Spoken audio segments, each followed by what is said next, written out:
Finish line dry Teflon lube. It has Teflon in it, of course, which is good because the Teflon is very slippery and helps to keep the chain and the parts running smooth and quiet.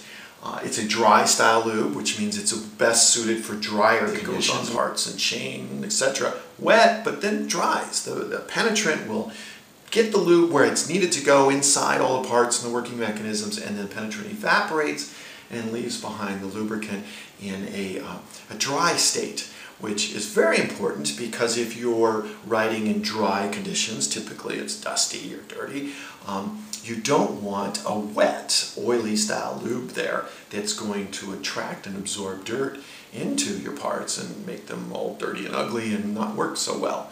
So dry style lubricants are the best choice when you want cleanliness. You want that chain not to load up with dirt. You know you're going to be riding in conditions that there's blowing dust, or you're riding off-road because you're into mountain biking, etc.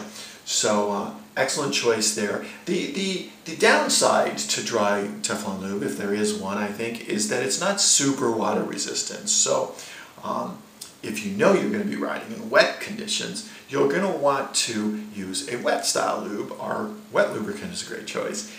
So that's kind of the difference. You'll find that wet lubes are best for wet conditions, but dry lubes are best for those drier conditions where most of us like to ride.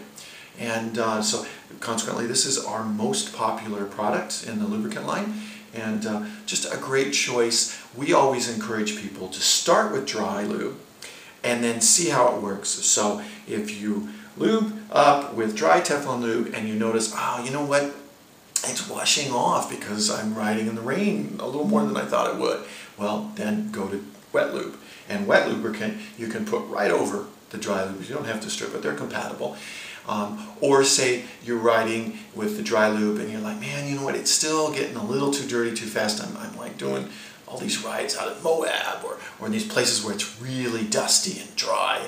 And you'll find that, we'll talk about this next, we have a wax style lubricant that runs even cleaner in those extremely dry, dusty conditions. But for most common conditions, most typical cycling that's done, the dry Teflon lube is the best choice and by far the most popular product in the lube line that we sell.